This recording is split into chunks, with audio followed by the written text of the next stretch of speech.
Igor Mikhailovich, este conocimiento que usted reveló sobre el sistema, el conocimiento del observador fuera del sistema, es muy valioso. Y en vista de esto, uno se da cuenta de cómo el sistema desvía la atención de la civilización humana hacia sus laberintos, alejando a la humanidad cada vez más del propósito principal de la existencia del desarrollo espiritual.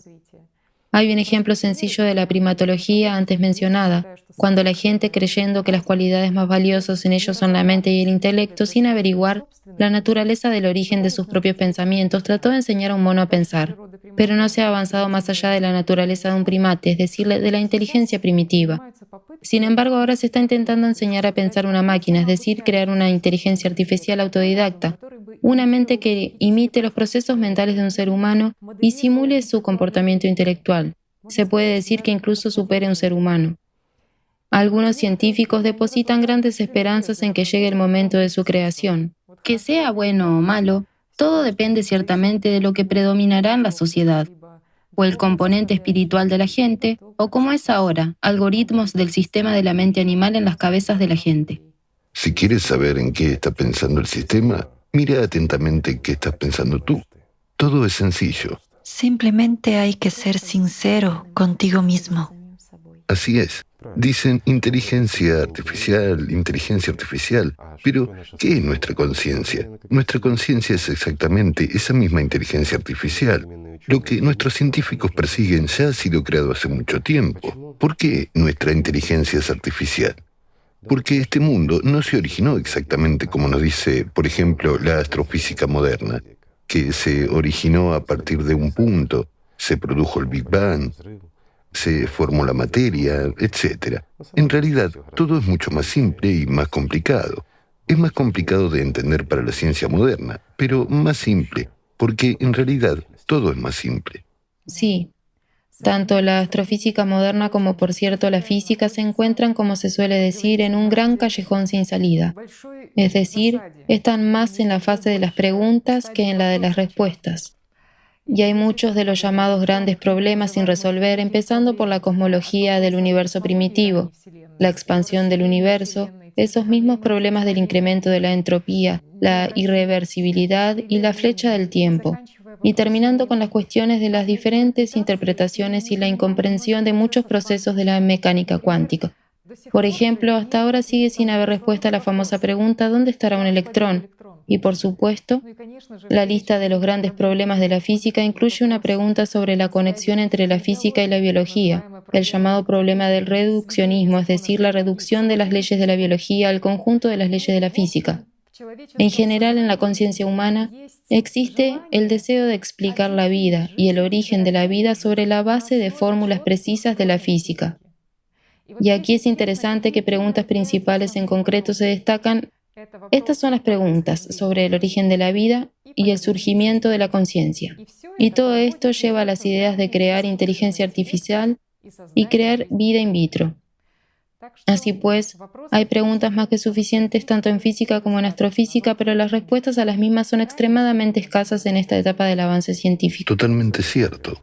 Si hemos tocado el tema de la astrofísica, entonces no puedo dejar de decir que los científicos, al estudiar el fondo cósmico de microondas, que apareció, como ellos suponen, después del Big Bang, ya llegan a tales conclusiones y sugieren las hipótesis de que nuestro universo es holográfico. Este mundo podría ser un gran holograma.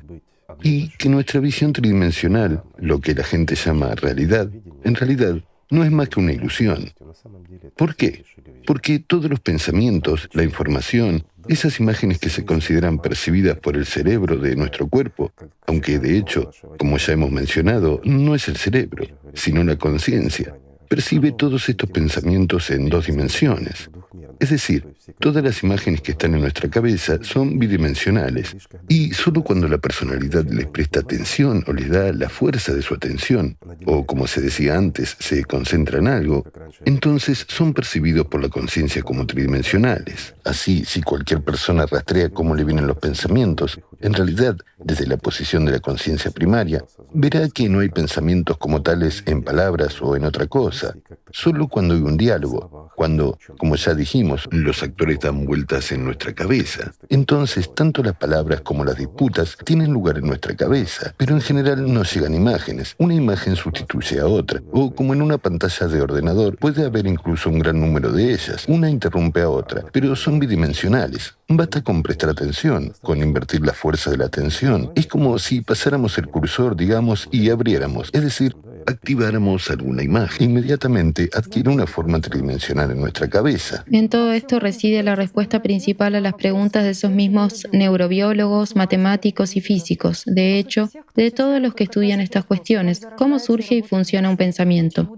¿Por qué para el cerebro no hay diferencia entre la realidad y la fantasía? ¿Por qué vivimos como en una simulación de ordenador y en esta particular percepción del tiempo y el espacio? Hay preguntas sobre la bidimensionalidad, sobre la tridimensionalidad. ¿Y por qué en nuestra percepción tridimensional cotidiana surge tal, digamos, ceguera a los cambios globales que el sistema produce en una persona? Después de todo, básicamente la engaña y redirige sus fuerzas vitales hacia su propio alimento. Es decir, en todo esto también hay una base para entender por qué el pensamiento es material. La cuestión está en otra cosa. Todo este mundo es ilusorio, es realmente ilusorio. Cuando percibimos con nuestra conciencia lo que vemos como sólido, en realidad, ya hemos hablado de ello más de una vez. Profundizando, vemos una distancia entre los átomos, y los átomos también están formados por partículas más pequeñas. Y no todo es tan sólido. Pero cuando lo tocamos, por ejemplo, esa misma piedra o la mesa, para nosotros es sólida. Nuestra conciencia la percibe como un objeto duro y sólido. Es sólida, pero en la tridimensionalidad, si la consideramos desde una posición de la dimensión superior, la séptima, pero eso solo lo puede hacer la personalidad. La conciencia ya no puede hacerlo. Pero también hablaremos de esto un poco más. Entonces resulta que una mesa no existe en absoluto. ¿Por qué? Porque la personalidad es un espíritu, no es un cuerpo, mientras que la conciencia es una parte atada a un cuerpo material y puede percibir la materia solo como materia. Para la conciencia, incluso la idea de lo que es personalidad como espíritu, o un ser humano es en realidad un espíritu, no es percibida por la conciencia. La conciencia no puede explicarlo lógicamente. Puede comparar. Aquí hay una taza sobre una mesa y la mesa. Esto es sólido, esto es cerámica, esto es madera. Aquí la conciencia tiene una comparación, pero no puede comparar lo que no conoce. Debido a esto, hubo mucha incomprensión entre la gente sobre lo que es el mundo espiritual. De ahí que haya muchas interpretaciones diferentes y muchas distorsiones sobre este tema. Por ejemplo, sobre la creación de ese mismo ser humano. Si tomamos la Biblia, hasta el día de hoy, la Biblia se interpreta de diferentes maneras. Es decir, resulta que si partimos de los cánones de la Biblia, Dios creó al ser humano 2 veces. Bueno, y aquí es donde surge la confusión. También hablaremos de esto. Sí, el primer capítulo del libro del Génesis presenta sorpresas. Sí, grandes. Igor Mikhailovich, ¿por qué el sistema hoy en día empieza a revelar gradualmente algunas páginas secretas de información sobre su micromundo en esta tridimensionalidad? ¿Y por qué la gente se encuentra con un fenómeno bidimensional, tridimensional y similares? En realidad no revela nada. Todo esto se ha sabido siempre. Si miramos atentamente las religiones antiguas, hoy hemos recordado el zoroastrismo. Estas comprensiones sobre la naturaleza de ese mismo pensamiento, sobre los programas típicos del sistema y sobre la verdadera naturaleza de un ser humano, aparecen incluso allí.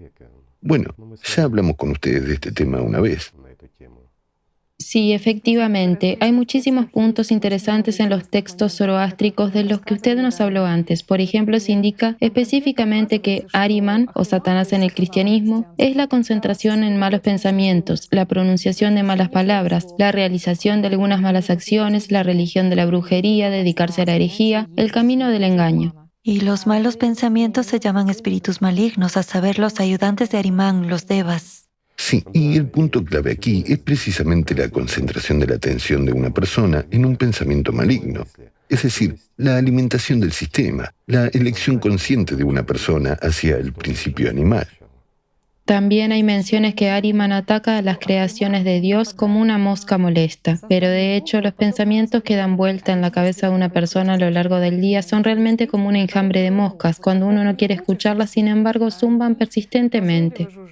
Pues claro, porque es un programa, como la misma publicidad en Internet. Y básicamente, ¿de dónde se copió la propia publicidad?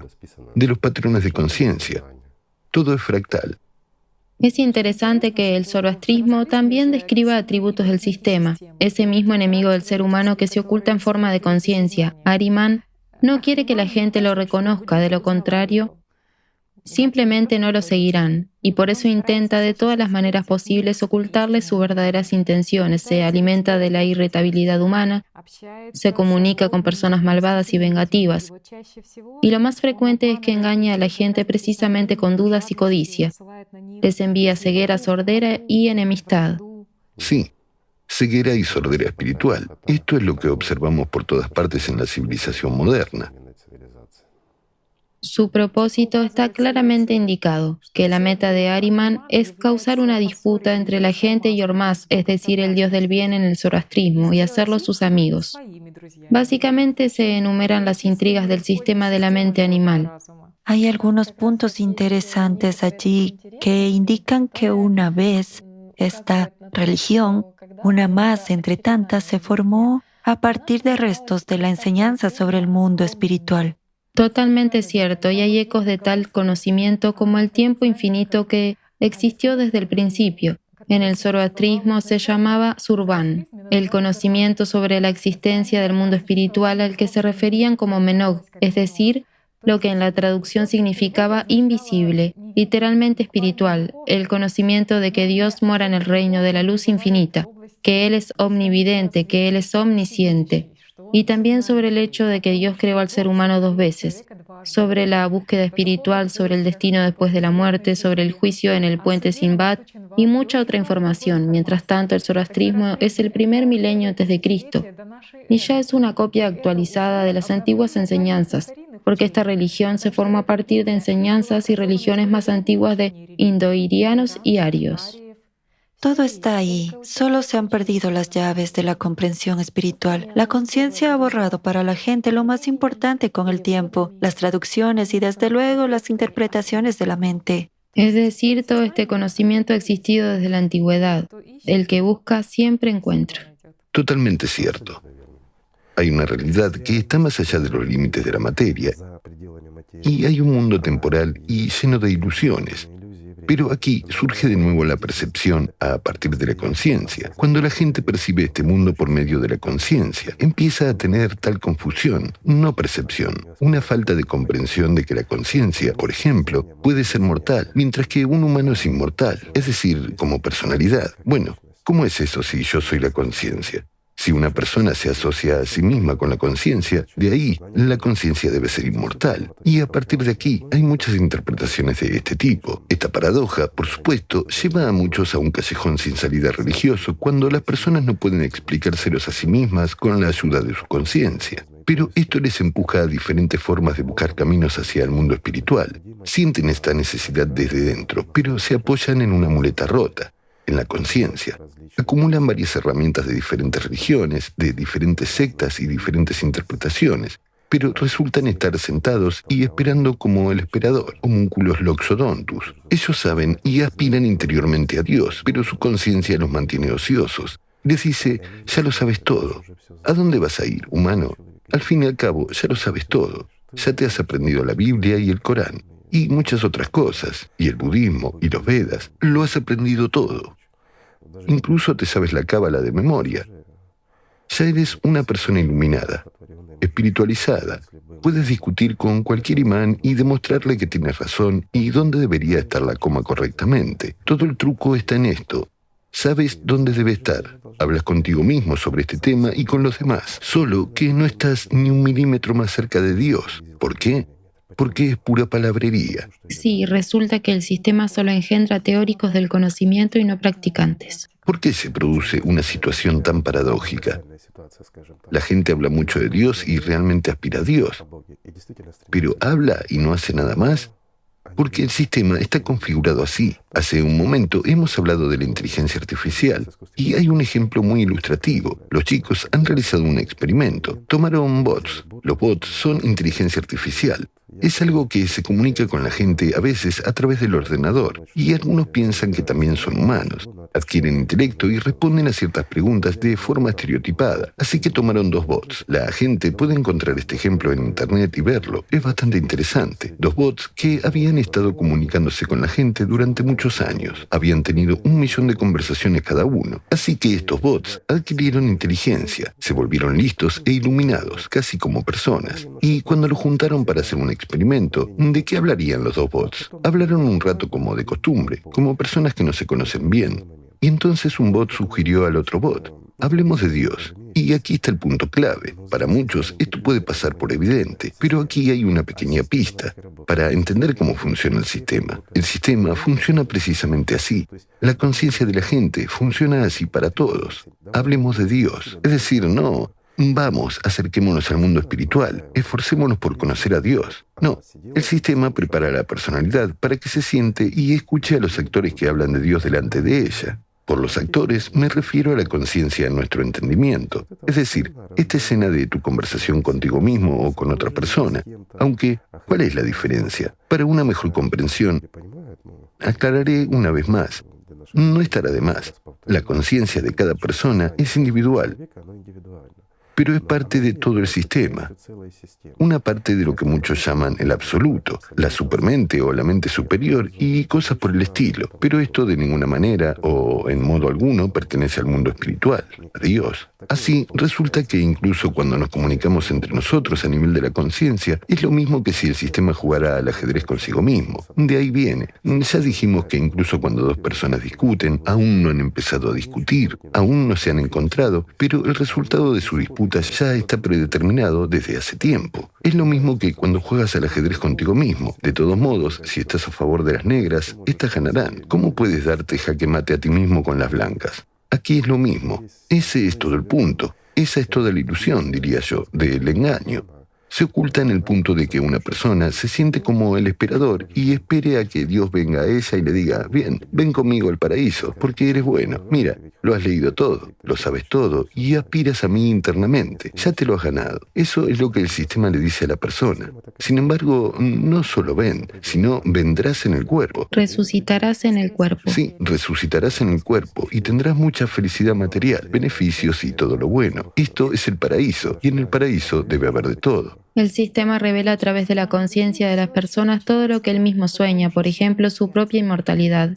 Es a partir de aquí que una persona tiene tales deseos materiales de la conciencia como sueños de resurrección en el cuerpo y sobre el paraíso material. Por cierto, la gente pregunta a menudo qué es el paraíso. Las diferentes religiones describen el paraíso de diferentes maneras, pero el paraíso es una interpretación asociativa. Por eso, una vez más, al dictado de la conciencia, algunas personas en su tiempo, al crear la religión, incluyeron con toda seriedad y luego con toda seriedad, la conciencia de otras personas se aferra y cree que después de la muerte, después de un cierto periodo de tiempo, las personas resucitarán en cuerpos con su conciencia en algún tipo de espacio material y allí vivirán para siempre. Con los animales. Por supuesto, con varios animales, donde habrá paz y tranquilidad. Pero, de nuevo, entra en juego la lógica. Si esto es el paraíso, no debería haber matanzas. Por lo tanto, un león mordisqueará una zanahoria sentado con un conejo junto al río y disfrutará de la vista de un lucio y una carpa nadando abrazados. Entonces, ¿por qué son peores las plantas? No está permitido comerse un conejo, eso es asesinato. Pero, ¿y una zanahoria? ¿No quiere vivir o qué? Una zanahoria también es una parte espiritualizada. De alguna manera eso no está saliendo bien. Lo mires como lo mires, todo se reduce a que unos se comen a otros. Pero, ¿qué clase de paraíso es este si uno se come al otro? Eso no está bien. ¿Por qué incluso personas que han servido toda su vida en los altos cargos de varias religiones dudan de la existencia del paraíso? Porque se han inventado tales cosas desde la conciencia, que su propia conciencia no quiere creerlas. ¿Por qué? Porque sienten algo diferente. Sí, el mundo de Dios solo puede sentirse con los sentimientos más profundos. Los sentimientos más profundos van mucho más allá de los límites de las 6 dimensiones, mientras que el sistema se limita a solo 6 dimensiones. El mundo de Dios es un mundo diferente. Está más allá de cualquier dimensión. Es ilimitado. Mientras que una dimensión es una dimensión porque se puede medir.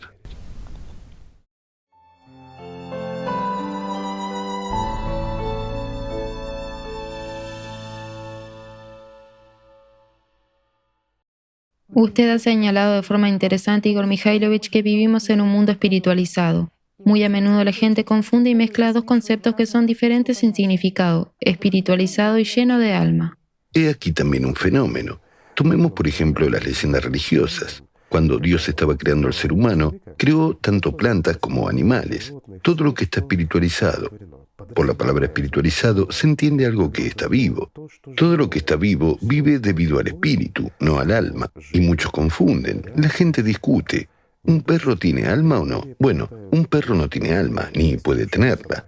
El hecho de que sea una criatura espiritualizada, naturalmente es así. No podría vivir si no estuviera espiritualizada.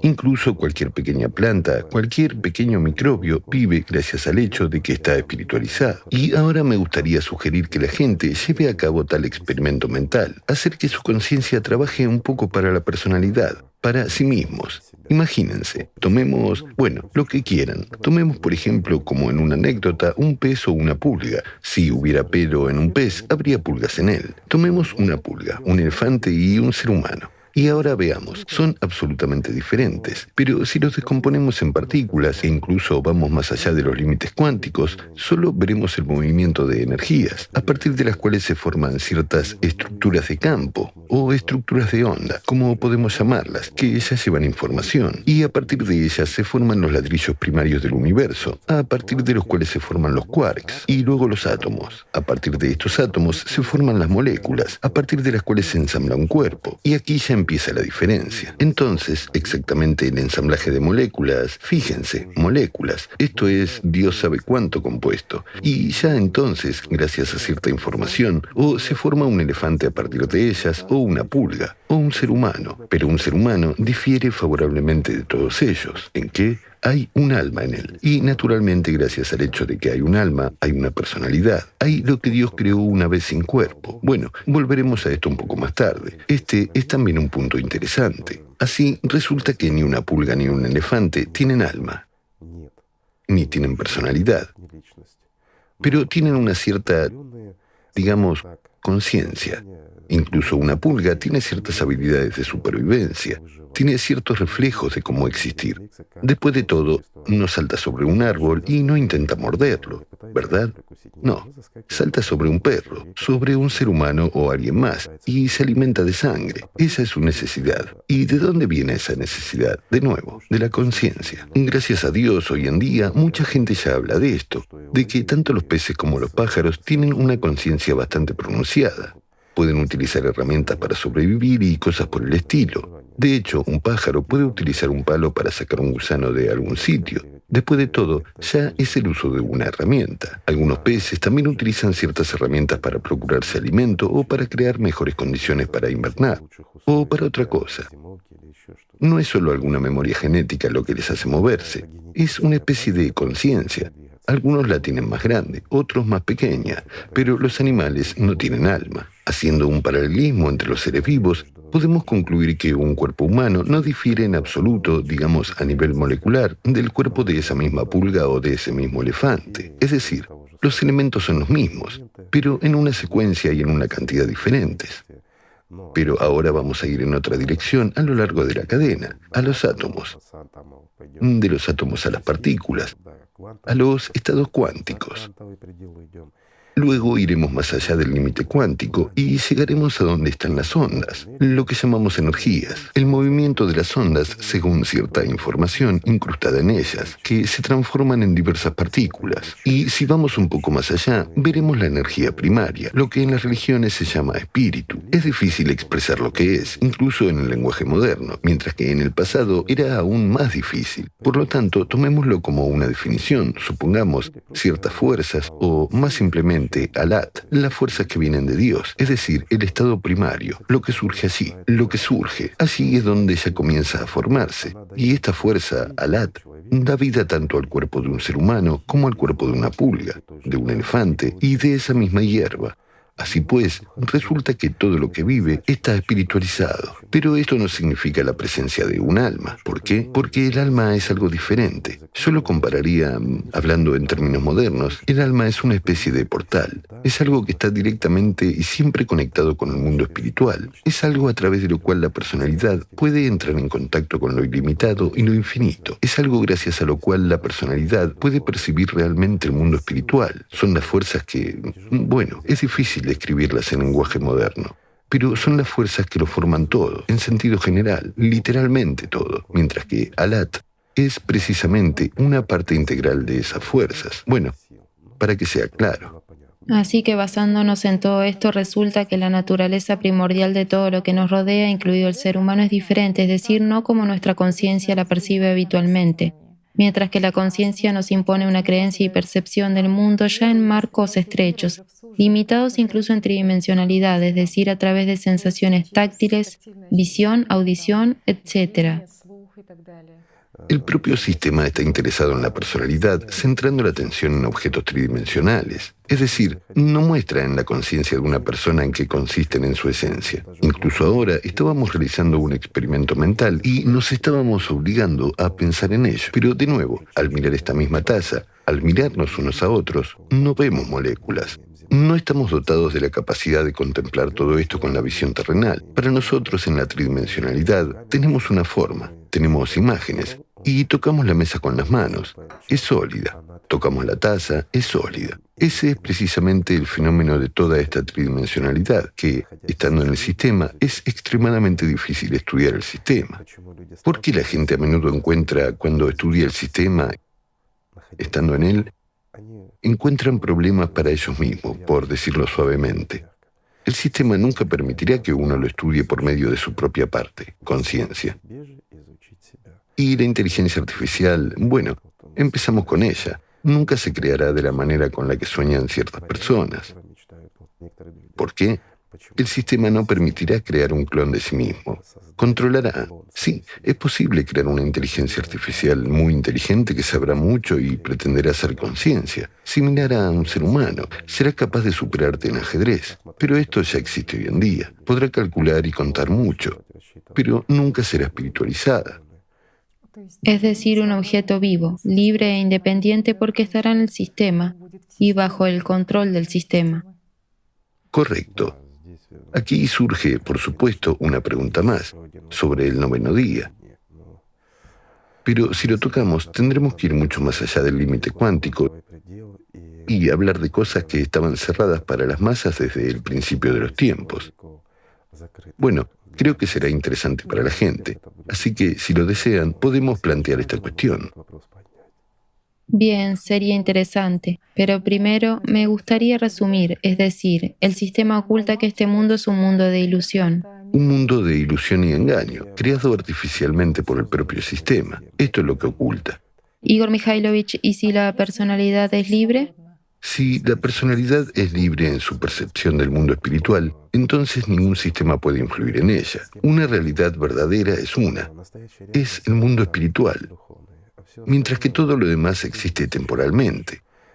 Todo lo que existe temporalmente no puede ser real. Es decir, existe en un cierto punto, bajo ciertas condiciones, y solo por un cierto fragmento de tiempo, no más.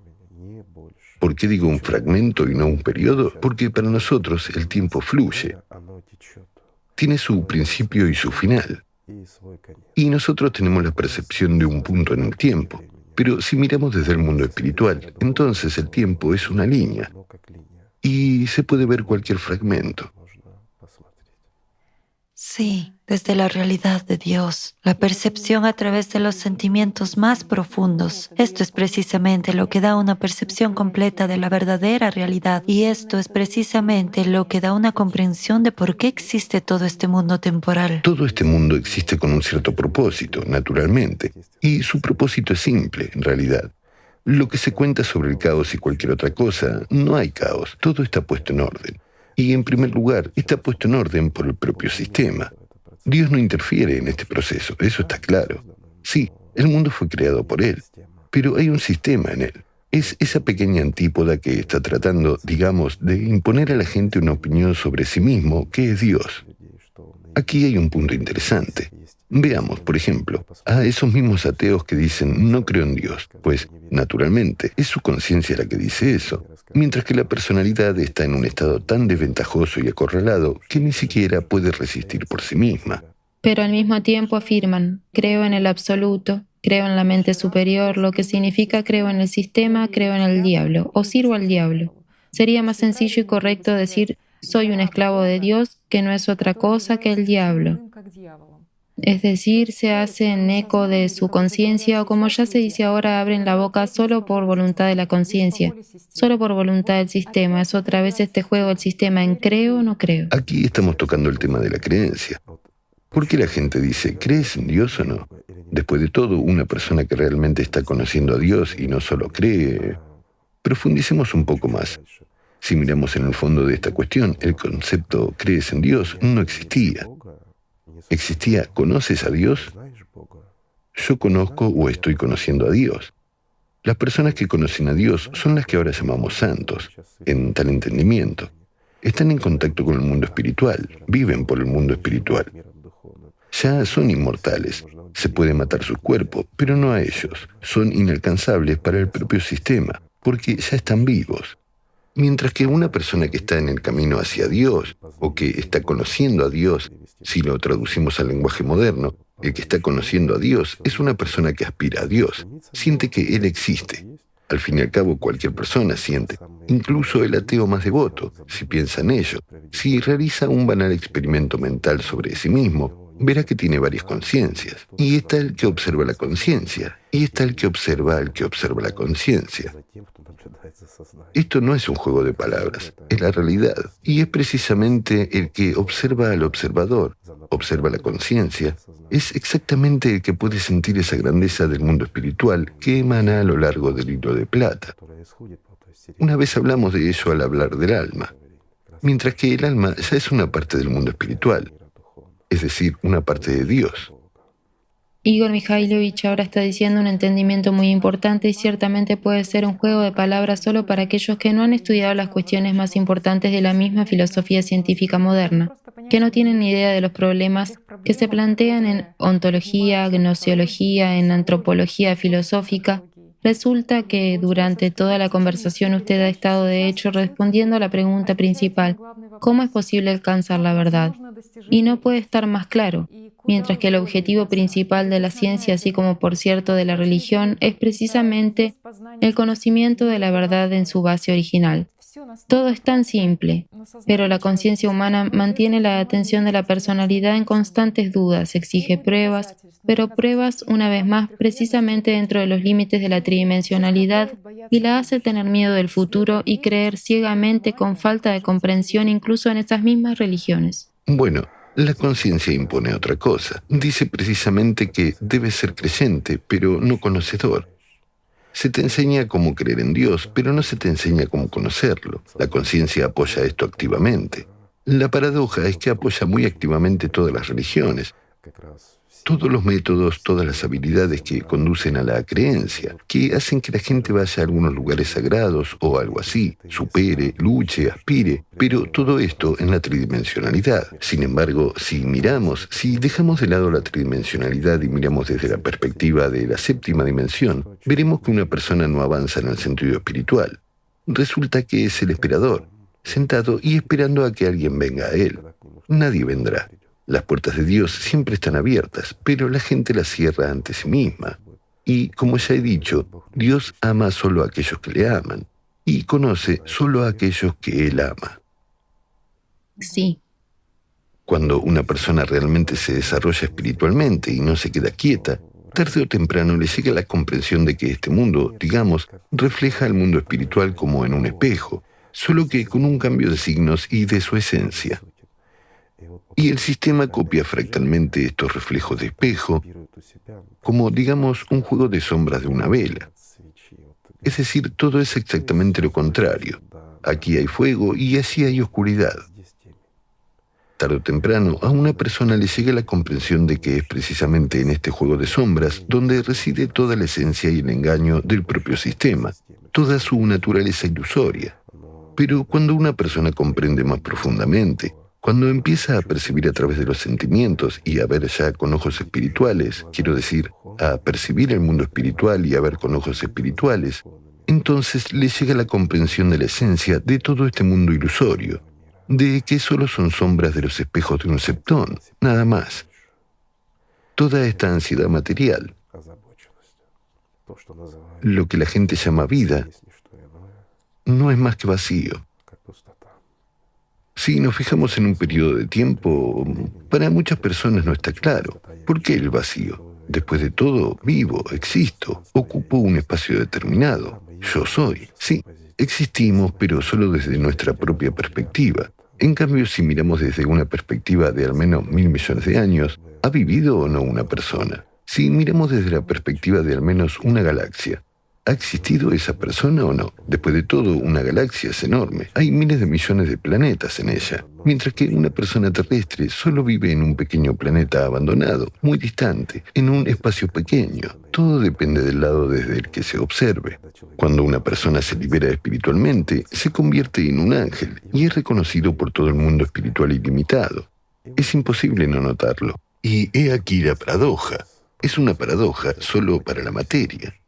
Que un pequeño, diminuto, imperceptible pequeño humano que existe solo por un corto periodo de tiempo, al ganar la vida, al liberarse de la esclavitud de ese mismo sistema, se convierte en un ángel que trae alegría a todo el mundo espiritual, a un sinfín de seres semejantes. Pero no viene como esclavo, viene como igual. Ese es el punto. La esclavitud y el mal solo existen aquí porque aquí existe lo que se llama muerte. Todo comienza a partir de esto, y exactamente aquí hay unidad y lucha de opuestos, deseos de poder, de codicia y de todo lo demás. E incluso la mejor persona, la más dulce, la más amable que conozcas, si te metes en su cabeza, le vienen los mismos pensamientos que a ti. Y quiere lo mismo que tú. La única diferencia es que tú quieres té, mientras que él quiere café. Tú sueñas con un Mercedes, mientras que él sueña con un Volga, o no necesita un Volga. Quiere una cebra para él. ¿Qué más da? La cuestión no está en las cosas ni en sus nombres. El punto es que todos buscan, me refiero a todos los que viven de acuerdo al dictado de su conciencia, o todos los esclavos del diablo, buscan una cosa: establecerse mejor en este pequeño mundo tridimensional, y soñar con aquel mundo. Es decir, sentarse y soñar, y creer que llegará. Pero no importa cuánto creas, no vendrá a menos que tú mismo vayas hacia él. Si quieres el amor de Dios, aprende a amar, y lo recibirás, pues el que ama no puede ser rechazado, porque ya está ahí.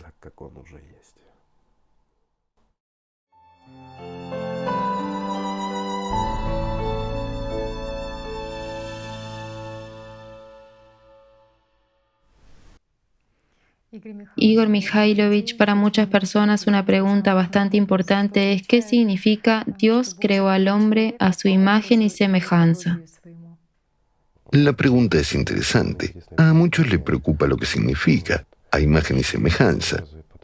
Para una comprensión más profunda, creo que es mejor tocar un poco, por ejemplo, la Biblia, el Antiguo Testamento, el libro del Génesis, su primer capítulo, donde se dice cómo después de la separación de la luz de las tinieblas, después de la creación del mundo, Dios decidió crear a un ser humano. Y como sabemos, sucedió en el sexto día de la creación. Entonces dijo Dios: hagamos al hombre a nuestra imagen conforme a nuestra semejanza. También hay una referencia muy interesante en ella de que Dios creó al hombre a su imagen, varón y hembra los creó. Y aquí surge una pregunta. ¿Qué significa a nuestra imagen y semejanza? Ya hemos sacado este tema más de una vez en debates y otras transmisiones, porque mucha gente interpreta esto literalmente, que el ser humano fue creado a imagen y semejanza de Dios. Y aquí hay tal discrepancia, como siempre, en la conciencia.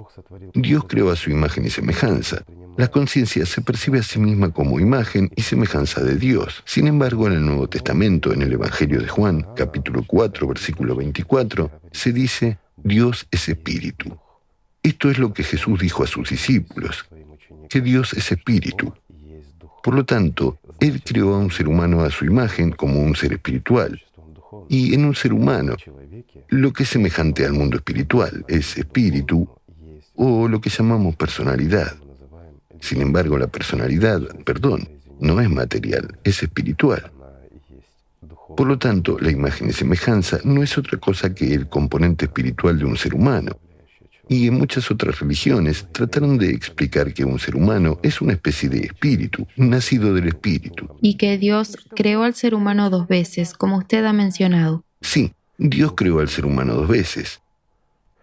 Aquellos que realmente buscan y aspiran de verdad al conocimiento espiritual, y no solo se limitan a creer al dictado de su conciencia en todo lo que es aceptable para el sistema, sino que experimentan sed interior, aquellos, por regla general, buscan no solo en una religión, sino donde quiera que se mencione a Dios. Y creo que más de una vez han encontrado información de otras religiones más antiguas, como por ejemplo el zoroastrismo, del que hemos estado hablando, que una vez los seres humanos fueron seres incorpóreos, no tenían carne. Ellos maduraban, se convertían en aquellos que, por ejemplo, en la religión moderna, son llamados ángeles y se iban. Entonces eran espíritus invisibles, incorpóreos. Por supuesto, hoy en día la gente entiende la comparación con los ángeles, mientras que en la antigüedad las asociaciones de tridimensionalidad eran más claras para la gente. Por ejemplo, relacionadas con plantas locales, animales o algo más, es decir, lo que veían y percibían en la vida cotidiana. Si consideramos, por ejemplo, el mismo zoroastrismo, la imagen de las primeras personas, un hombre y una mujer, subrayo, como un solo ser invisible, se comparaba asociativamente con un noble ruibarbo. Es una planta que crecía en los lugares donde se originó la propia enseñanza. Es una planta de 2 metros, cuyo tronco se asemeja a 2 serpientes entrelazadas. Bueno, ustedes han visto a menudo este símbolo. Sí, este símbolo en forma de 2 serpientes entrelazadas, caduceo, se utilizaba a menudo en la antigüedad en diferentes culturas como símbolo de nacimiento, consentimiento, movimiento universal, como símbolo de armonía de los 2 principios en el ser humano, yin y yang. Antes se utilizaba como atributo de los dioses, en los báculos de los sacerdotes. Y hoy el caduceo es conocido como uno de los símbolos de la medicina. Sí, pero aquí hay otro punto importante que me gustaría mencionar. ¿Por qué se ha dado esta comparación? ¿Y por qué el entrelazamiento de los principios masculino y femenino? Es ahora, en la materia, que tenemos un hombre y una mujer. Sin embargo, las primeras personas eran asexuales al igual que un ángel. Un ángel no tiene carne. Un ángel no tiene género. Y esto hay que entenderlo. Anteriormente, estos, principios masculinos y femeninos estaban fusionados en un solo ser. Por eso se decía que las primeras personas eran como una planta de ruibarbo, es decir, un hombre y una mujer eran una sola criatura, entrelazada, y Far de Ahura Mazda, es decir, Far de Dios, se extendía por encima de ellos, es decir, estaban en el amor de Dios. Por cierto, los primeros dioses del antiguo panteón chino, Fuxi y Ñuba, fueron representados de la misma manera. Que se mencionan en el libro Alatra. Sí, y por elección, precisamente por elección humana. ¿Qué hizo Dios? Los hizo materiales. Como se dice en las leyendas del zoroastrismo, ambos se transformaron de la imagen vegetal en la imagen humana, y Far, como espíritu, entró en ellos. Como espíritu. De nuevo, se transformaron de una imagen en otra. Sin embargo, la esencia principal de ellos no estaba en las imágenes, sino en el núcleo espiritual, es decir, en su componente espiritual. Sin embargo, aquí ya vemos y leemos ecos de la conciencia. De todos modos, lo que se dice hoy en día, la comparación con el ruibarbo y similares, era una simple comparación. Pero de nuevo, en una enseñanza más antigua, se dice que después de adquirir la materia, seguían siendo su esencia. Es decir, no había hombres ni mujeres en la primera etapa inicial. Esto también es interesante. Y así, como dije al inicio, los principios masculino y femenino estaban fusionados en un solo ser. Es decir, tal fenómeno como la androginia del primer humano era inherente, lo que significa unidad, una combinación del género masculino y femenino en una persona. Tal hermafroditismo, es decir, la capacidad de fecundar cuando en un organismo se desarrollan tanto óvulos como espermatozoides, es decir, tanto un tipo de células germinales como el otro. Este fenómeno también es común en el mundo animal. La analogía se ha mantenido. Es muy interesante que en la Biblia, en el capítulo 5 del libro del Génesis, se menciona precisamente que Dios creó al hombre, varón y hembra, y le puso por nombre Adán. Y a continuación se dice que Adán engendró un hijo. Sin embargo, es ahora que consideramos erróneamente basándonos en las traducciones que Adán es un hombre. Sin embargo, en realidad, en el idioma original, cuando esta palabra se utiliza sin artículo, no representa un nombre propio como nombre masculino, sino que sirve únicamente como designación de un humano en general, es decir, es igualmente aplicable tanto a un hombre como a una mujer. Este es un punto significativo. Más tarde, sin embargo, Dios aprobó tal diferencia de género y se dividió a la gente en hombres y mujeres para que la gente tuviera, digamos, bueno, digámoslo directamente, para complicar el camino al hogar. ¿Por qué se ha hecho esto? De nuevo, para algunas personas surgirá un malentendido en la conciencia. ¿Por qué complicar el camino al hogar? Después de todo, Dios, por el contrario, debe proteger a sus hijos. Responderé con una analogía de la tridimensionalidad. Nosotros enviamos a nuestros hijos a estudiar y nos preocupamos de que nuestros hijos no solo terminen la escuela, sino que también adquieran alguna profesión, logren algo en la vida, que se conviertan en buenas personas, al menos a nuestro entender. Cada uno tiene su propio entendimiento de lo que es una buena persona. Bueno, para que se conviertan en buenas personas y se encuentren a sí mismas en la vida. No es exactamente así, pero aproximadamente. Y de nuevo, todo esto fue a petición de esas mismas personas, porque las primeras personas, según el zoroastrismo, esas mismas pidieron carne para que fuera posible superar ciertas dificultades y alcanzar merecidamente el amor de Dios. Bueno, esto fue exactamente lo que creó obstáculos y también sirvió de razón para la creación del mundo material y la creación de la carne. Más tarde hubo una división final de esta carne en un hombre y una mujer.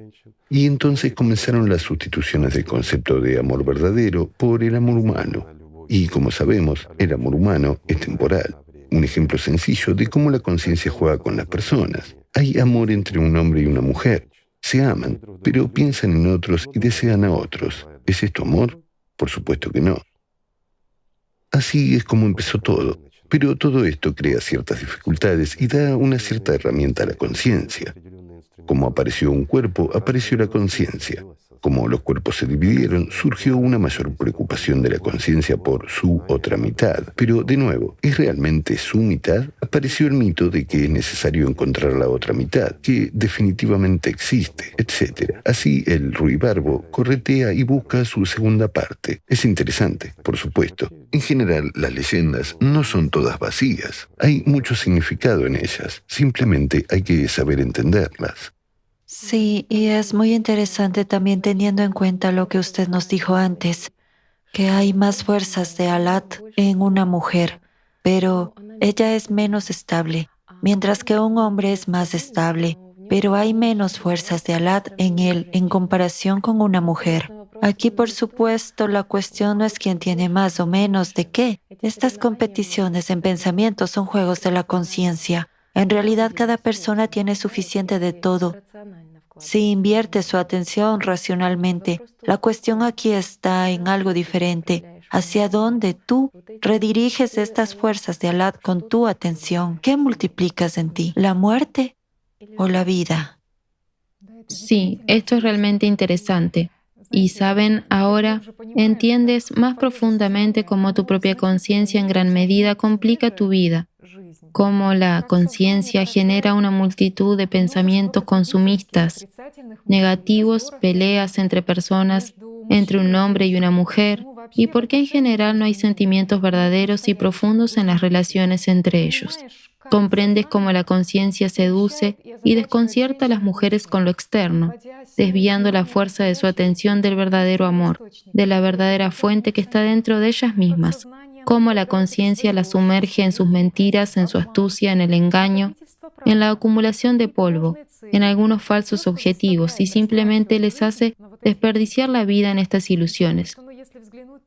Porque si echamos un vistazo de qué vive una mujer en sus pensamientos, en qué malgasta su vida, en la magia, en la búsqueda del amor exterior, en su pérdida y retorno, en la enemistad y la brujería, es decir, pura magia. Y los hombres Tienen sed de amor, pero incluso aquí la conciencia, de nuevo, le da vuelta a todo en su propio beneficio. Te impone este juego en la tridimensionalidad cuyo resultado es el vacío y la decepción en todo. La conciencia empuja a los hombres al egoísmo insatisfecho, a la envidia, a la competición constante en busca de importancia, a determinar quién es más fuerte, quién es más genial, quién es más rico. Al final, ¿a qué conduce todo esto? A la agresión, guerras y sufrimientos. Y su conciencia trata a las mujeres de la misma manera.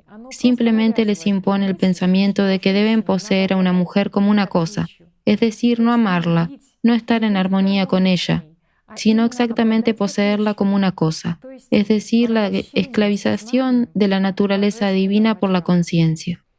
Y comprendes que antes vivías solo así, al dictado de la conciencia, que constantemente exigías algo de los demás para ti. Pero aquí surge otra pregunta. ¿Fue realmente para ti? Y tú mismo sufrías por ello. No conocías este amor de Dios interior y no lo cultivabas en ti.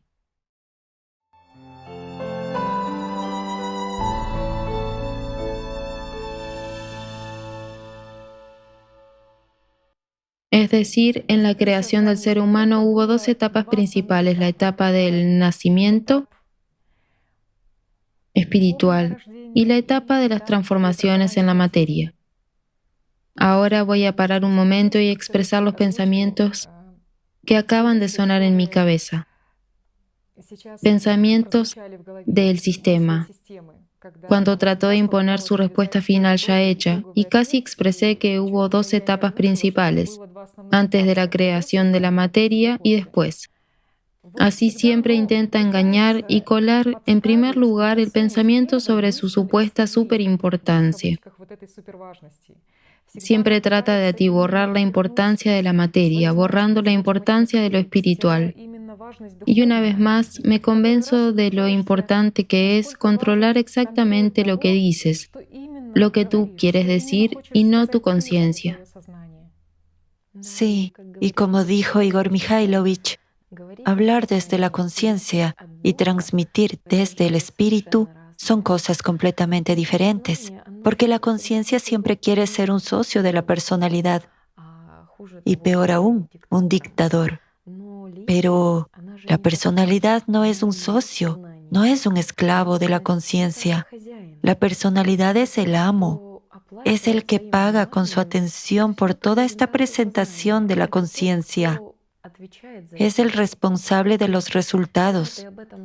Cuando sabes esto, es muy fácil ser tú mismo y no tener miedo de exponer tu conciencia. Sí, debes ser honesto contigo mismo, honesto en la práctica. Sí. Entonces, en la creación del ser humano hubo dos etapas principales, y el punto clave era precisamente el de la elección humana, la elección de servir al mundo espiritual, incluso estando encerrado aquí, en la materia. Totalmente cierto. Al principio las personas nacían como, digamos, pequeños angelitos. Crecían, se desarrollaban y pasaban a formar parte del mundo espiritual. No conocían el sufrimiento, no conocían el mal. Era alegre y maravilloso y bueno, pero la gente eligió precisamente el camino difícil. En el zoroastrismo está bien dicho que tomaron una decisión. Subrayo, la gente tomó la decisión de oponerse al mal mientras estaban en los cuerpos, es decir, adquirir materialidad.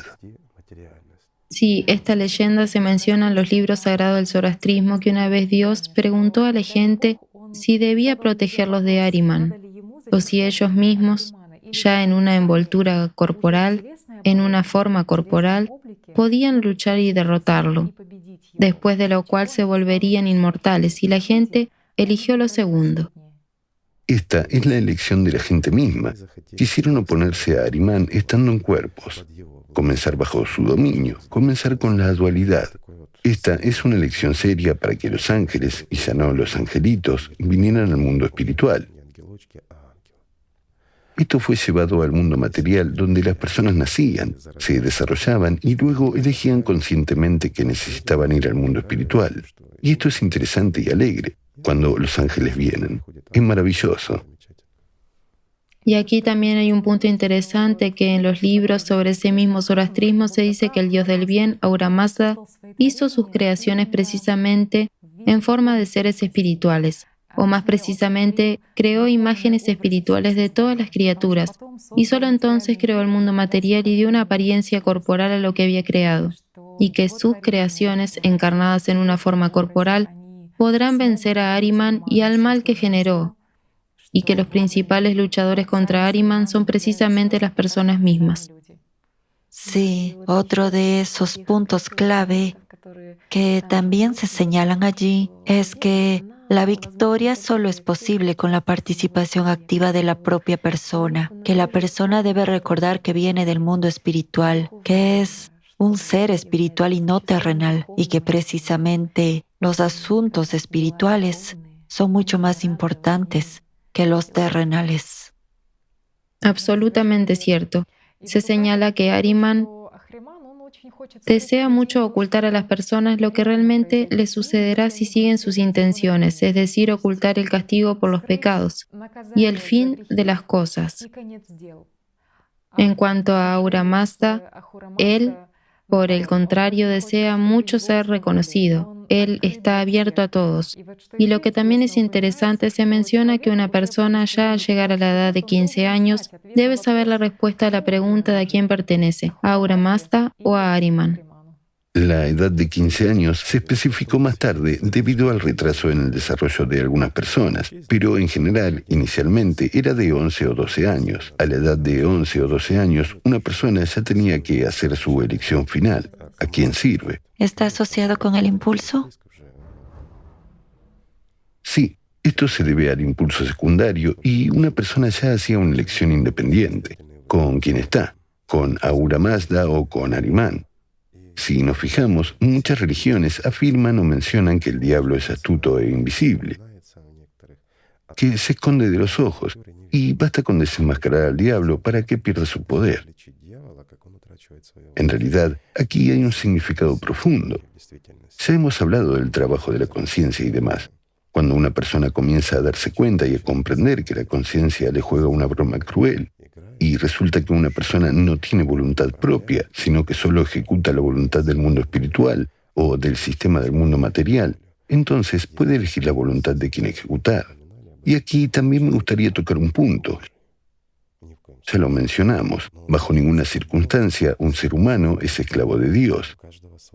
Solo puede convertirse en esclavo de su conciencia, es decir, una persona es libre de elegir a quién servir, Ahriman o Ahura Mazda, o hablando el lenguaje habitual de los tiempos modernos, Satanás o Dios. ¿A quién sirve? Si sirve a Ahriman, Satanás, en este caso, se convierte en esclavo, pero si sirve a Dios, se vuelve libre. Sabe, en un momento dado, esta información me tocó muy profundamente, que todo comenzó y sucedió exactamente por elección humana. Después de todo esto es precisamente el verdadero heroísmo. Por supuesto, es difícil para la conciencia comprender toda la importancia y el significado de lo que está sucediendo. Al fin y al cabo, te encuentras esencialmente en la retaguardia del enemigo humano, porque tú, como personalidad, estás encerrado en una estructura con un cuerpo material, con una conciencia activa, y encima de eso estás rodeado por el sistema artificial por todos lados. Es decir, estás dentro de lo muerto y solo tu alma te conecta con tu hogar, con lo vivo. Y de hecho, debes amar infinitamente el mundo de Dios para tener esta enorme fuerza del espíritu para resistir al sistema mientras estás encerrado en él, para servir al mundo espiritual aquí, en este infierno, para volver al hogar con una victoria interior, madura y verdadera. Sí. Igor Mikhailovich, usted ha señalado muy correctamente que las leyendas antiguas no son tan simples como parecen a primera vista. Absolutamente cierto. Tanto en el zoroastrismo como en el cristianismo tomemos incluso historias sobre el hecho de que Dios creó al ser humano 2 veces. Ahora estamos examinando este tema. ¿Y qué es lo que vemos? Aquí también, digamos, para las conciencias inquisitivas que están impulsadas por la curiosidad no del sistema, sino de la personalidad, daré una pequeña pista de que en la Biblia se describe que después del séptimo día, vuelvo a subrayar, el séptimo día, cuando Dios descansó. Y, como ya hemos mencionado antes, hay 6 dimensiones para la conciencia humana. Hay una pequeña pista aquí para aquellos que piensan. Hay 6 dimensiones en las que puede existir la conciencia o el propio sistema. En la séptima dimensión ya no puede existir. La séptima dimensión ya es una salida más allá del mundo material, más allá del sistema. Así, en la Biblia está escrito que Dios reposó el séptimo día de todo cuanto había hecho. Es decir, descansó de la creación del mundo. Y después del séptimo día, ya en el octavo día, como resulta, hay una descripción de la creación del ser humano por Dios. Por lo tanto, fue la segunda vez que lo creó. Pero aquí ya está escrito de una manera completamente diferente. Entonces Jehová, Dios, formó al hombre del polvo de la tierra, sopló en su nariz aliento de vida, y fue el hombre un ser viviente. Este es el libro del Génesis, capítulo 2, versículo 7. Cualquiera puede abrirlo y leerlo. Es decir, la primera vez Él creó al ser humano a su imagen y semejanza. Creó al que era incorpóreo. Era un ser espiritualizado, no material. Y solo era cuestión de tiempo. Maduraba, se fusionaba y se iba cuando ya estaba maduro. Pero aquí vemos que en el octavo día Dios formó al ser humano del polvo de la tierra. Y mucho se asocia con el octavo día. Nos encontramos con un fenómeno muy interesante. Si nos alejamos de la Biblia como versión actualizada de las religiones antiguas, y nos basamos un poco en las religiones antiguas, aunque esto permaneció también en las religiones posteriores, por ejemplo, tanto en el cristianismo como en el islam, y en muchas otras religiones. Está bastante desarrollado en el judaísmo.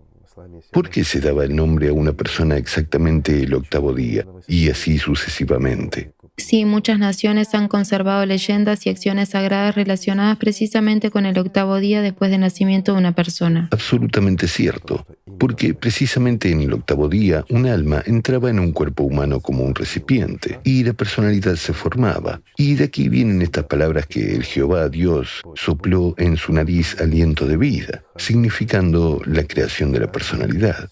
Cuando llegó el alma. Sí. Entonces la personalidad estaba madurando mientras estaba en un cuerpo humano y debía fusionarse con el alma.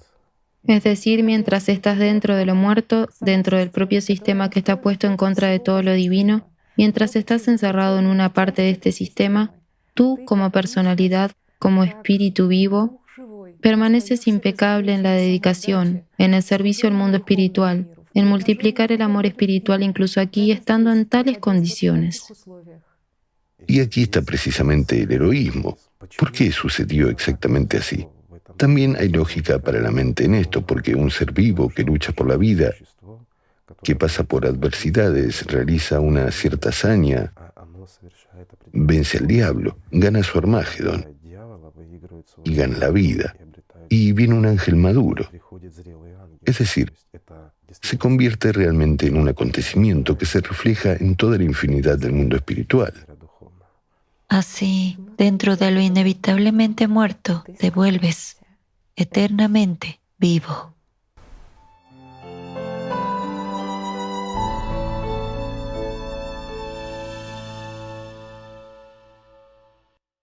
Igor Mikhailovich, acabamos de hablar de la creación de las primeras personas, y sería muy interesante arrojar luz sobre otra cuestión muy importante. En diferentes religiones esta cuestión se llama la caída del primer humano, mientras que en el cristianismo se llama pecado original o pecado ancestral. Bueno, y de aquí surge una pregunta inquietante para una persona pensante. ¿Soy pecador de nacimiento debido al hecho de que las personas son inicialmente pecadoras como la raza humana? ¿Soy yo inicialmente pecador o, por ejemplo, son pecadores mis hijos o bebés si aún no han hecho nada malo? En pocas palabras, ¿qué sabe un laico sobre esta cuestión? Lo que está escrito en el tercer capítulo del libro del Génesis, que el pecado, la caída, fue cometido por la primera pareja humana, Adán y Eva, en el paraíso, cuando fueron tentados por el diablo y probaron del fruto prohibido del árbol de la ciencia del bien y del mal, o como también se le llama árbol de la vida y de la muerte. Como resultado fueron expulsados del paraíso y se convirtieron en seres mortales, por lo que más tarde todas las personas se convirtieron en pecadores. Hoy en día existen muchas interpretaciones diferentes de esta leyenda del libro del Génesis. ¿Qué asusta y oprime al creyente? El hecho de que es pecador de nacimiento, que tiene una naturaleza pecaminosa. ¿Qué ha oído en la Iglesia? Que la purificación, la liberación del poder del pecado original, se produce en el sacramento del bautismo. Es un ritual que se considera como un nacimiento espiritual de un ser humano, en el cristianismo, lo que significa que en cierto modo muere formalmente para la vida pecaminosa y ya nace a una nueva vida bendita. Y precisamente gracias al bautismo se le concederá la libertad de la tiranía del diablo. La gente cree en esto, pero no va más allá de la creencia en la mayoría de los casos. Por regla general, la gente confía en el ritual, pero no en su transformación personal, no en el trabajo interior sobre sí mismos. Entre los teólogos de diversas organizaciones, denominaciones y tendencias, tampoco hay una opinión única sobre esta cuestión. Todos se remiten simplemente a sus autoridades, a los que hablaron sobre este tema, a lo que dijeron y cuándo. ¿Es pecador el ser humano de nacimiento? De hecho, Jesús no lo dijo la gente. Pecado original es un término puramente teológico en el cristianismo. Se introdujo 400 años después de Jesús, en la época en la que el cristianismo adquirió el estatus de la religión estatal. En general, como siempre, la gente parece dar vueltas alrededor de la verdad en círculos. Solo cuando intentan comprenderla con la mente surge esta eterna disputa sobre dónde debe ir propiamente una coma, como usted ha señalado correctamente. Hablando de pecado, es importante entender que un ser humano es inicialmente libre y no hay pecado en él. Un ser humano, quiero decir como personalidad. ¿Qué es el primer pecado? En diferentes religiones, a menudo, encontramos que un ser humano es inicialmente pecador, y aquí es necesario averiguar qué es el pecado. Sí, la cuestión es que el concepto del pecado cometido por el primer humano y de su caída también está presente en leyendas de otras religiones, por ejemplo en ese mismo zoroastrismo. Pero volveremos a ello más adelante. Realmente nos gustaría mucho llegar al fondo de cómo es en realidad. El primer pecado es, en realidad, ese momento del primerísimo pecado, cuando un ser humano como personalidad creyó a su conciencia. Es la primera creencia en una mentira.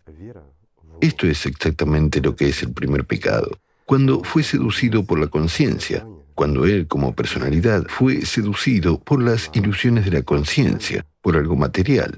Bueno, y a continuación podemos simplemente decir que un ser humano como personalidad inicialmente no es pecador. Pero entonces surge una pregunta. Si un ser humano como personalidad no es pecador, ¿por qué pasa al estado de subpersonalidad?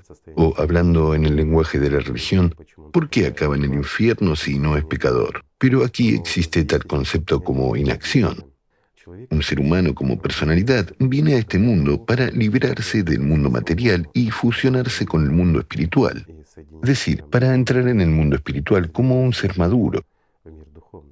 Sin embargo, su inacción como personalidad, cuando una persona vive por el mundo de la ilusión y pone toda su atención en las ilusiones de la conciencia, en su naturaleza insaciable e ilusoria, no se puede llamar de otra manera. Simplemente desperdicia su vida. Y ella es, digamos, como el óvulo de una mujer que resultó no estar fecundado. Lo mismo ocurre con la personalidad. Si no está fecundada, se convierte en una subpersonalidad. Por supuesto, continúa su existencia, ya que nadie anuló la ley de conservación de la información. Y mientras haya energía, mientras haya un portador, la información existirá. Por lo tanto, una persona permanece exactamente en la fase de la subpersonalidad. Pero el pecado como tal deja de existir tan pronto como un ser humano como personalidad. Su rayo se libera de la esclavitud de la conciencia. Una persona ya comienza a existir independientemente. No permitirá nada malo. Pone su esfuerzo principal y toda su atención precisamente en el mundo espiritual. Primero en la búsqueda de este camino. Y más tarde en estar en este estado hasta ganar la vida. Así que el pecado como tal es un concepto relativo y en su mayor parte ha sido impuesto a la personalidad. Todo es simple. En realidad todo es simple, muy simple. Hay la conciencia, hay la personalidad. Hay el alma como conductor, o digamos como medio de transporte. Puede llamarse así. Si la personalidad ha logrado unirse, es decir, si la personalidad se ha liberado del poder de la conciencia y se ha deshecho de sus grilletes, ha visto la realidad y ha sentido el mundo espiritual. Y habiendo sentido el mundo espiritual, uno ya no quiere alejarse de él. Sí, esto es realmente sencillo y es muy fácil entenderlo incluso después de leer, por ejemplo, en la ortodoxia, que inicialmente un ser humano no tenía experiencia de estar en un estado sin gracia, que la caída como tal es una pérdida del estado elevado y dichoso de estar con Dios. Es una pérdida de la vida en Dios. Mientras tanto, esta dicha está asociada a la presencia de la gracia del Espíritu Santo en el ser humano desde la misma creación, y que el Espíritu actuaba en los profetas, y les enseñaba, y estaba dentro de ellos y se les aparecía, y el Espíritu habitó en Adán cuando quiso, y Adán conoció la dulzura del amor de Dios. Sí, y que el Espíritu Santo es amor y dulzura del alma. Aquel que ha llegado a conocer a Dios por el Espíritu Santo anhela insaciablemente al Dios vivo día y noche. Sí, y esto también explica por qué la muerte fue el resultado de alejarse de Dios. Cuanto más se alejó una persona de Dios, más se acercó a la muerte. Sí, cuando una personalidad está en la esclavitud de la conciencia, vive por la ilusión, precisamente una ilusión impuesta. Esto puede llamarse un estado de pecaminosidad y, por supuesto, nadie podrá expiar tu pecado mediante oraciones. Nadie podrá perdonártelo hasta que tú mismo te alejes de él. Un ejemplo sencillo. Tomemos la antigüedad. Una persona está en la esclavitud de un faraón. Se encuentra con otro esclavo y ese esclavo le dice: tú no eres esclavo, eres libre, puedes ir donde quieras. No prestes atención a los grilletes. El hecho de que puedas caminar estrictamente dentro de un área definida, bueno, ¿qué más da? Después de todo eres libre. Confórmate con lo que tienes, alégrate y alaba a tu amo, porque precisamente para los esclavos su amo es Dios. Puede hacer lo que quiera con sus vidas, pero de nuevo, aquí por vida solo se entiende existencia temporal. Por lo tanto, piensen por ustedes mismos. Sí, los esclavos no conocen a Dios, por eso son esclavos. Perciben a su amo como Dios. Saben, también quería compartir un momento de mi infancia. Por supuesto, en la sociedad moderna no es común hablar de los sentimientos de la infancia porque la conciencia impone un cierto juego de imagen, de autoridad, de ser bueno.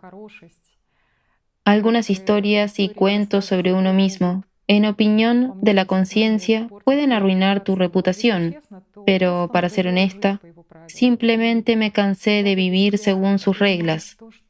Cuando aceptas por ti mismo que la verdad es más valiosa para ti, se hace fácil expresar la forma en que funciona.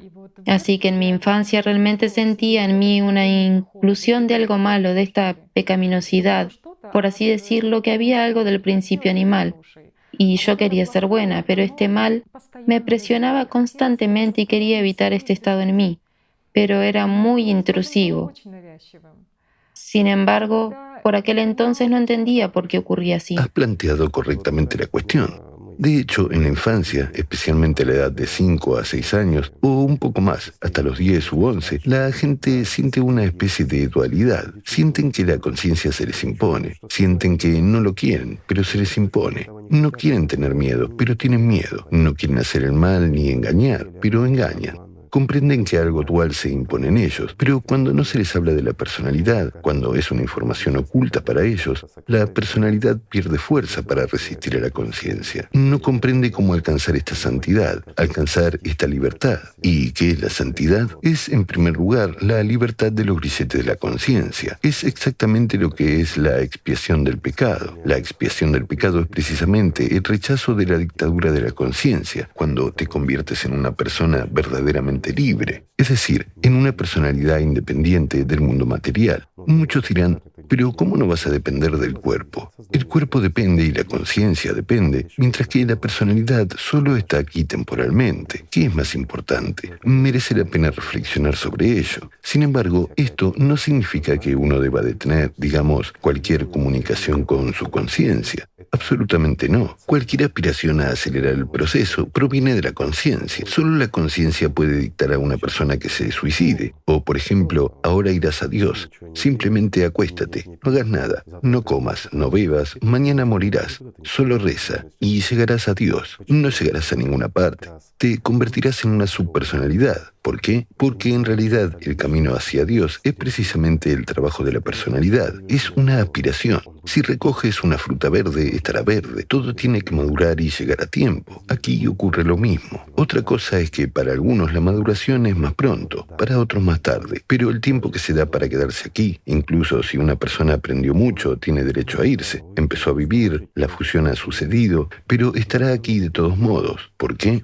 Para servir al mundo espiritual, porque esta es una necesidad. Mientras que si no tienes necesidad de servir, significa que no tienes comprensión del mundo espiritual, comprensión de esta importancia. No hay integridad, por lo tanto es una ilusión de la conciencia, solo otra ilusión.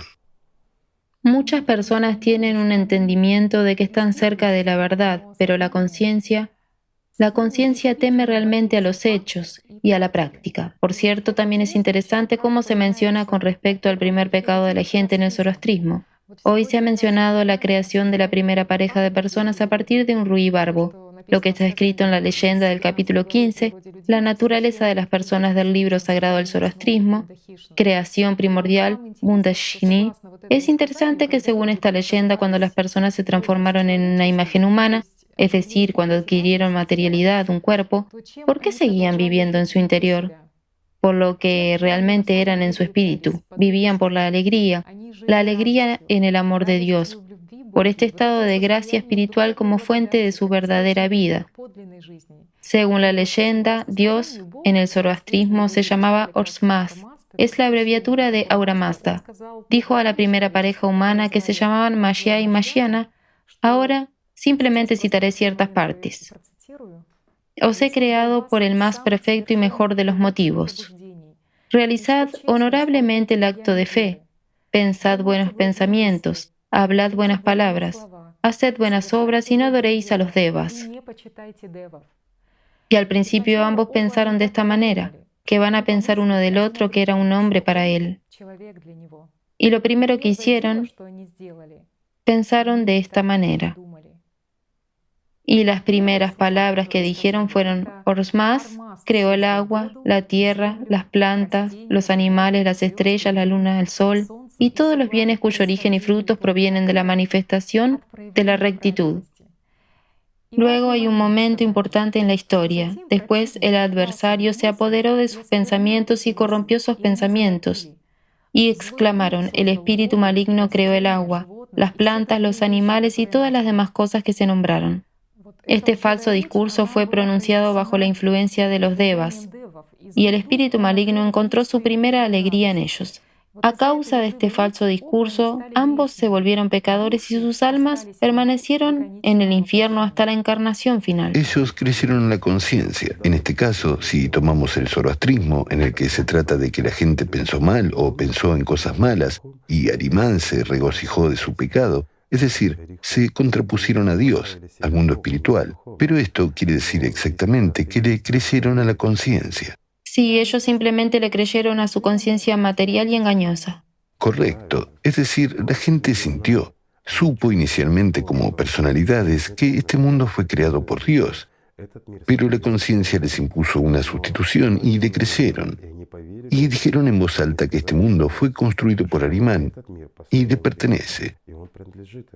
Sí, ellos empezaron a anunciar pensamientos y deseos del sistema, que el sistema es supuestamente un creador del orden mundial. Es decir, empezaron a servir al diablo. ¿Saben? Esto me recuerda a algo. La mente universal, el absoluto, el ateísmo, la materia es primaria, el Big Bang, la autoorganización de la materia. Sí. Más adelante se cuenta utilizando el ejemplo de alegorías de la leyenda sobre la primera pareja humana, cómo ocurrió la desviación de la gente de su verdadera naturaleza espiritual y el cambio de la atención ya a los pensamientos de la conciencia. Según la leyenda, cuando bebieron la leche de la cabra de pelo blanco, Mashiach le dijo a Mashiana: mi alegría era porque no bebía esta leche, pero ahora que la he bebido, mi alegría ha disminuido y mi cuerpo ha enfermado. Ese segundo discurso falso aumentó el poder de los devas. Es decir, invirtieron la fuerza de la atención, estas fuerzas divinas de Alat, en pensamientos sobre la salud de sus propios cuerpos mortales, sobre la materia. Sí, luego se menciona que después de que prepararon la primera comida en el fuego de la carne de las ovejas para ellos, echaron 3 puñados de la carne en el fuego y dijeron: esta es la parte del fuego. Un trozo del resto lo arrojaron al cielo y dijeron: esta es la parte de los ángeles. Un pájaro, el buitre, avanzó y se llevó parte delante de ellos, mientras que un perro se comió la primera carne. Esta es una alegoría de que en la tridimensionalidad las fuerzas de Alat ya empezaron a ser malgastadas en magia, en lo que es alimento para el sistema. Estas fuerzas no se invirtieron en multiplicar el amor y la alegría en gracia de Dios. Y luego leemos en la leyenda que, debido a la ingratitud que habían mostrado, los devas se endurecieron y ellos, Mashiach y Mashiana, empezaron a sentir el uno hacia el otro malicia pecaminosa. Se enfrentaron uno al otro, se golpearon uno al otro, se arrancaron el pelo y se arañaron las caras. Entonces los devas gritaron desde las tinieblas: hombres, honrad a los devas, para que vuestro deva de malicia descanse.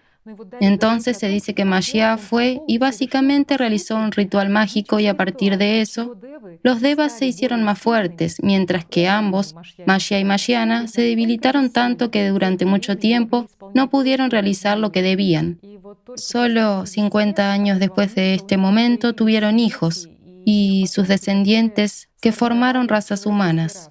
Así que, básicamente, el pecado de las primeras personas fue que creyeron a su conciencia y empezaron a perder la percepción del mundo espiritual a través de los sentimientos y la alegría profunda de la comunicación con Él. Simplemente empezaron a malgastar las fuerzas de Alat en pensamientos engañosos, en pensamientos sobre la salud de sus cuerpos, en deseos terrenales, en magia. De hecho, esto es lo que le sucede hoy a la mayoría de la gente. Una vez más, ¿cuál es la causa? En este caso, es la inversión de la propia fe y de las propias fuerzas en la ilusión y el engaño con la esperanza de obtener algo. Es simplemente la etapa inicial del desarrollo del sistema en el mundo humano.